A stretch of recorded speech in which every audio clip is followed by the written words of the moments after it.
अम्मा बाद फ़अऊज़ु बिल्लाहि मिनश्शैतानिर्रजीम बिस्मिल्लाहिर्रहमानिर्रहीम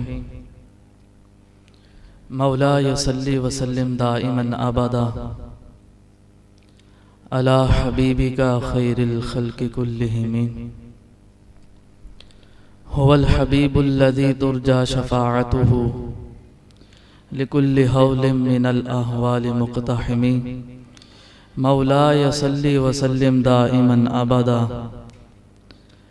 अला हबीबिका खैरिल खल्क़ि कुल्लिहिम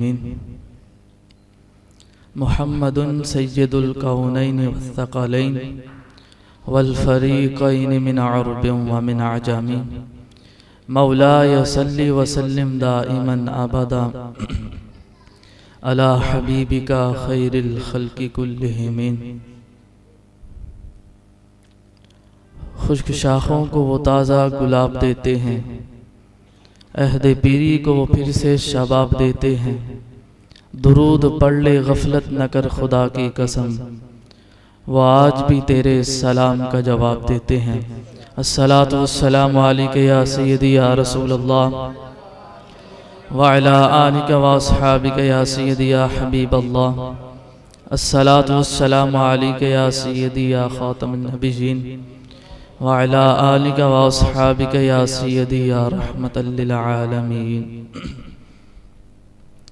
कि मोहम्मद से वफ़ा तूने तो हम तेरे हैं, ये जहाँ चीज़ है क्या लौहो कलम तेरे हैं। निगाह इश्क़ व मस्ती में वही अव्वल वही आखिर, वही कुरआन वही फुरकान वही यासीन वही ताहा। हम्दो सलात के बाद आज की गुफ्तगू का उन्वान अज़मत व शान मुस्तफ़ा सल्लल्लाहु अलैहि वसल्लम। खालिक कायनात ने कुरान पाक में इरशाद फरमाया, वइज़ अख़ज़ल्लाहु मीसाक़ल्लज़ीना ऊतुल किताबा ला तुबय्यिनुन्नहु लिन्नासी वला तक्तुमूनहु फनबज़ूहु वराअ ज़ुहूरिहिम। और जब पुख्ता अहद लिया गया अहले यहूद से कि तुम ज़रूर बयान करोगे,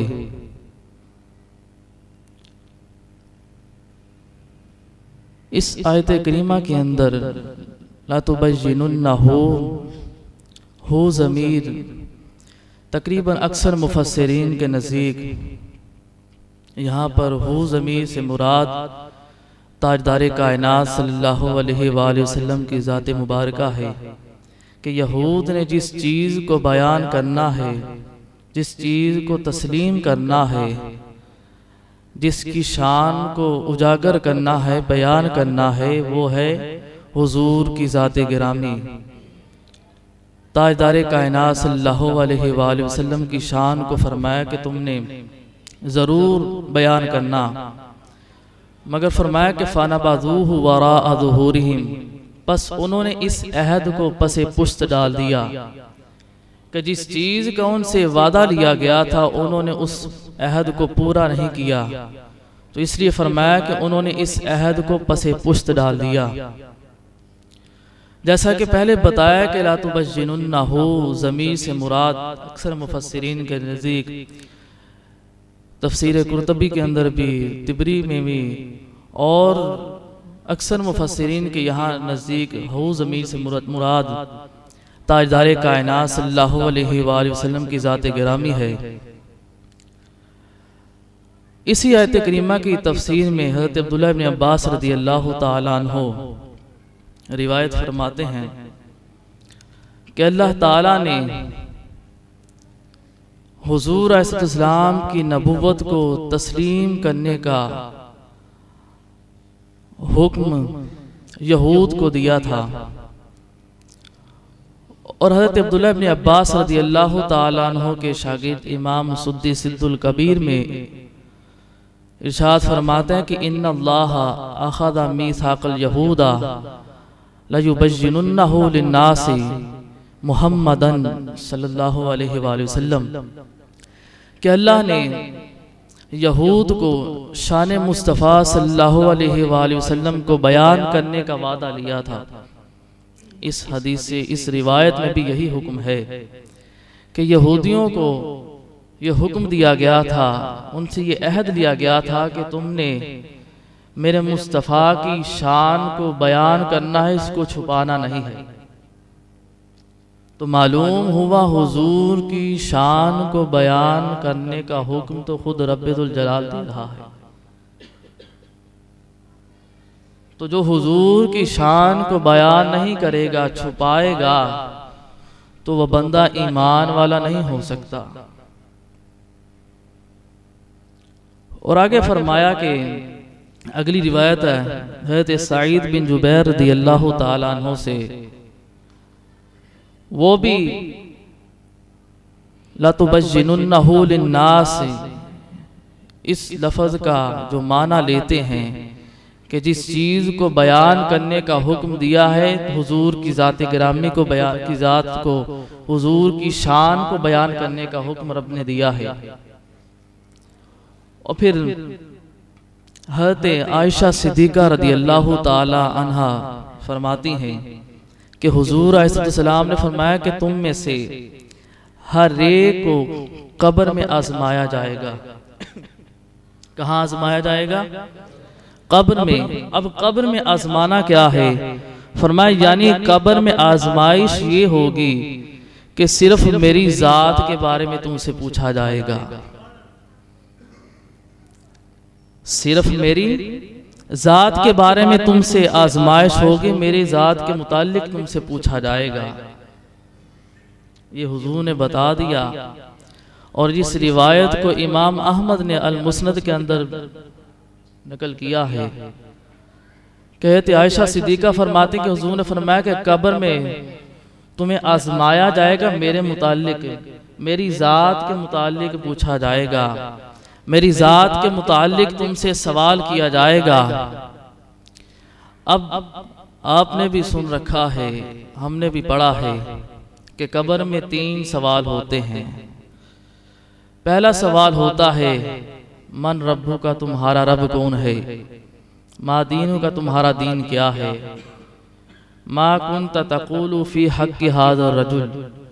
फिर तीसरा सवाल बंदे से होता है कि तू इस हस्ती के बारे में दुनिया में क्या कहा करता था। अब यहाँ पर काबिल तवज्जो बात है कि पहला सवाल होता है कब्र में इंसान से कि तेरा रब कौन है? तो बंदा जवाब देता है कि मेरा रब अल्लाह है।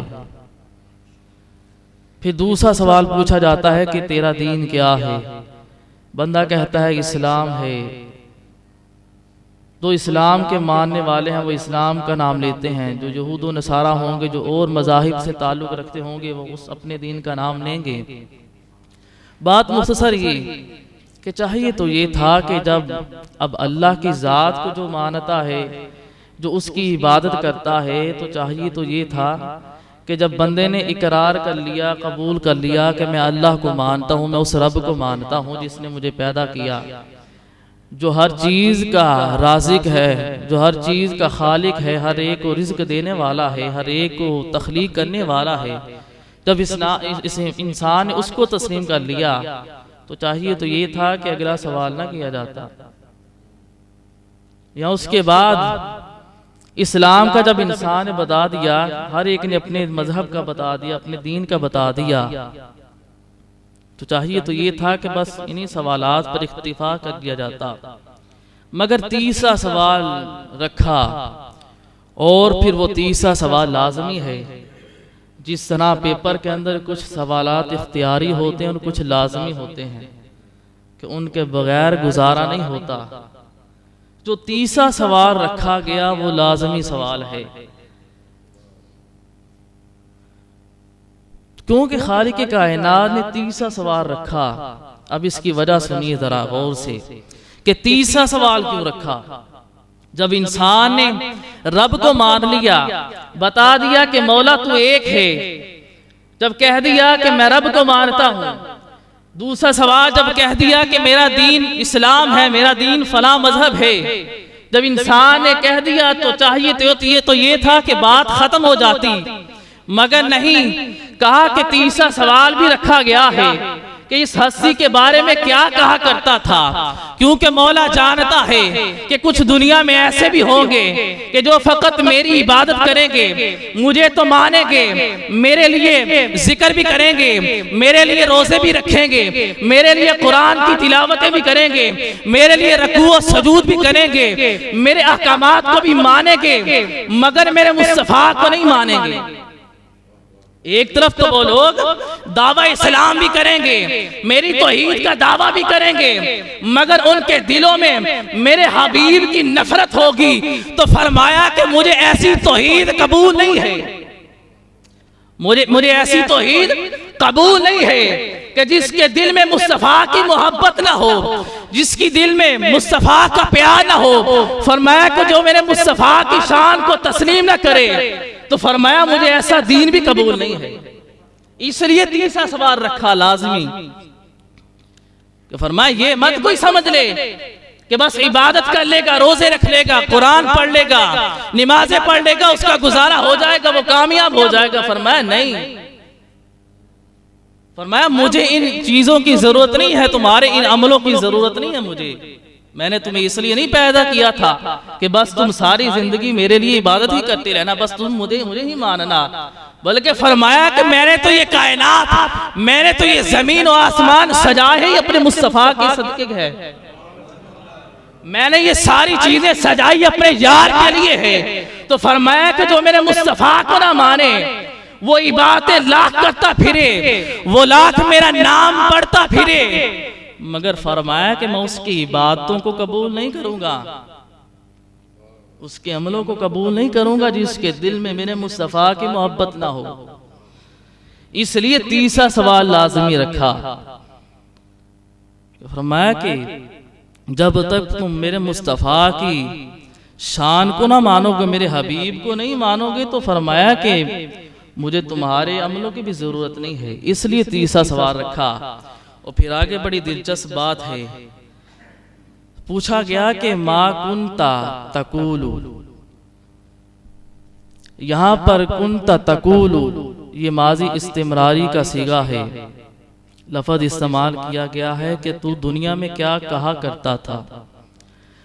एक तो ये लफ्ज है कि क्या कहा करता था, ये माजी इस्तिमरारी है कि अरबी ग्रामर में जब फेले मुजारे से पहले काना यकून लगाया जाए तो वो फेले मुजारे फेले जो है माजी इस्तिमरारी बन जाता है।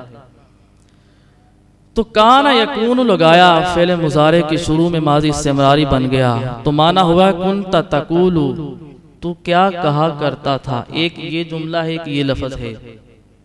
अच्छा, ये क्यों खास किया, कुंता तकूलू क्यों कहा, माजी बाइद का जिक्र क्यों नहीं किया, कुंता कुलता क्यों नहीं आया,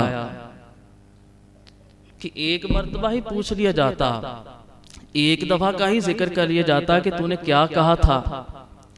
ये जो कहा गया कि तू क्या कहा करता था, तो अगर इसकी बजाय इसकी जगह पर अगर ये पूछ लिया जाता कि तूने क्या कहा था। अब दोनों जुमलों के अंदर आपने थोड़ा सा फर्क महसूस करना कि एक जुमला है कि तूने क्या कहा था, दूसरा जुमला है कि तू क्या कहा करता था। माजी बाइद के अंदर किसी काम, गुजरे हुए जमाने में किसी काम का करना एक बार पाया जाता है, और जो माजी इस्तिमरारी होती है उसके अंदर किसी काम का तकरार के साथ बार बार करना पाया जाता है।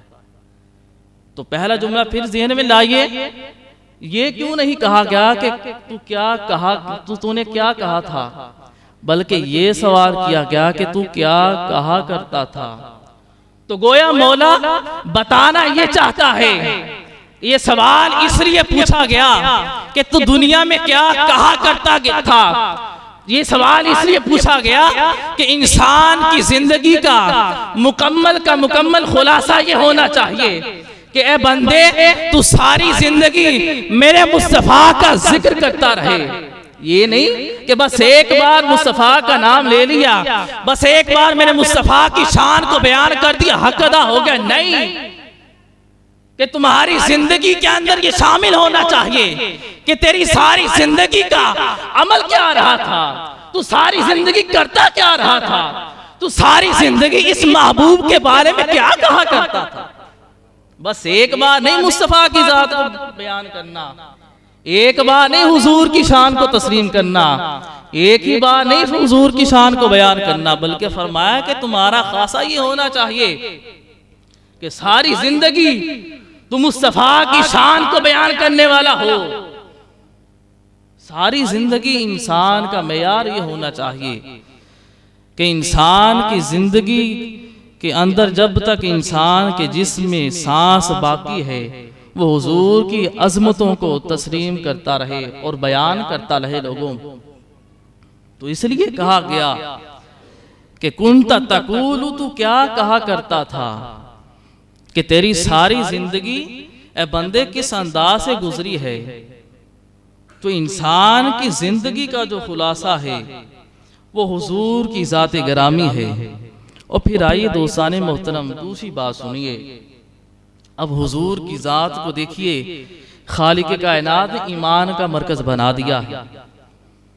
अब ये तो था कि सवाल कब्र में कुंता तकूलु क्यों पूछा गया। अब आइए दूसरी बात सुनिए, हुजूर की शान का दूसरा पहलू सुन लीजिए। हुजूर की शान और मकाम ये है कि हुजूर खुदा के जिक्र से जुदा भी नहीं और खुदा भी नहीं। हुजूर का जिक्र, जहां अल्लाह का जिक्र होगा वहीं हुजूर का जिक्र होगा। हम नमाज पढ़ते हैं, नमाज में अल्लाह के जिक्र के साथ हुजूर का जिक्र है।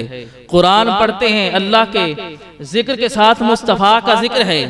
अजान हम देते हैं, अल्लाह के जिक्र के साथ मुस्तफ़ा का जिक्र है। जन्नत की हर एक चीज पर मुस्तफ़ा का नाम लिखा है। तो अलगर्द जहां जहां पर खुदा का जिक्र है वहां वहां पर मुस्तफ़ा का जिक्र है।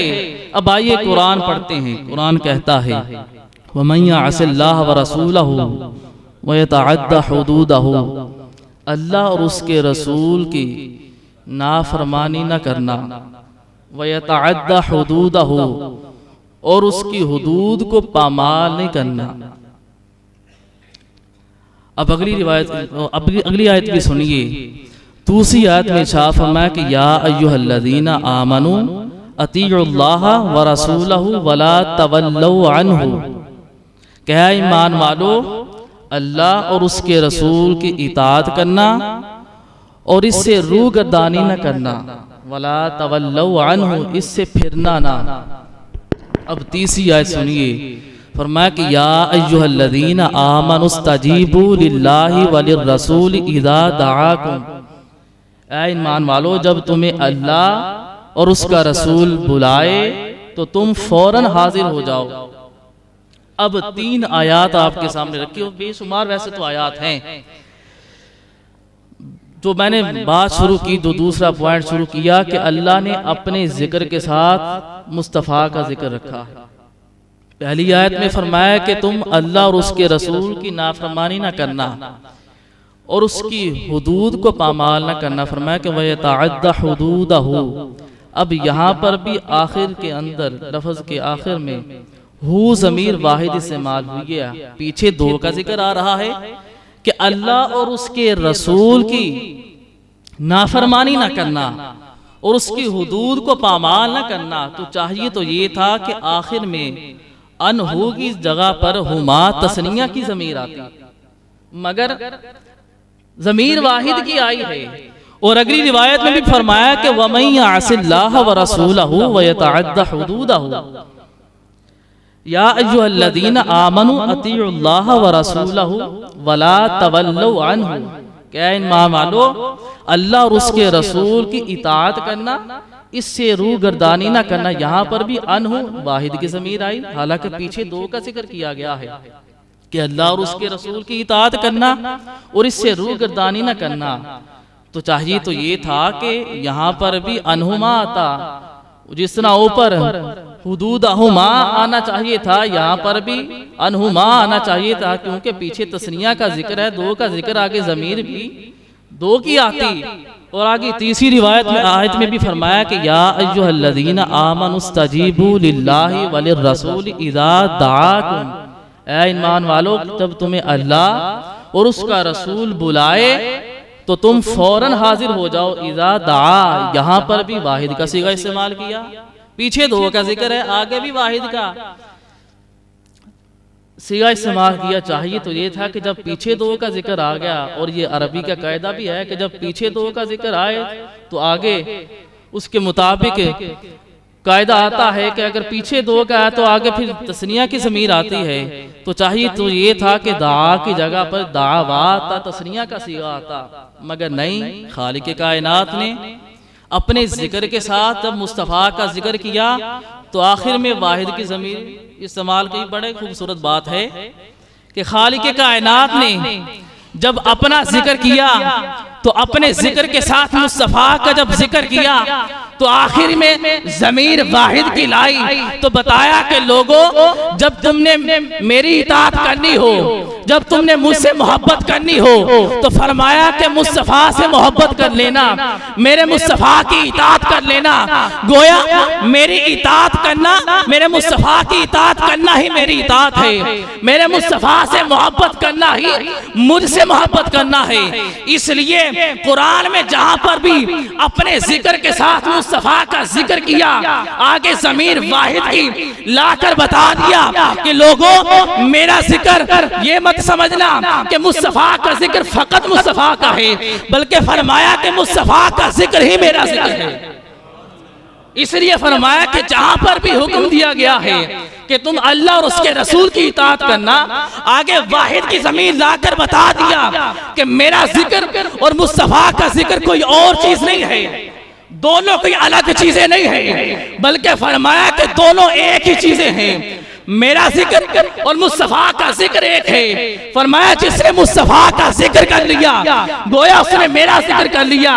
सारी रात कोई मुस्तफ़ा की नाते पढ़ता गया, सारी रात कोई मोहम्मद मोहम्मद करता रहा, सारी जिंदगी कोई मोहम्मद मोहम्मद करता रहा, गोया उसके नामा आमाल में अल्लाह अल्लाह लिखा जाएगा।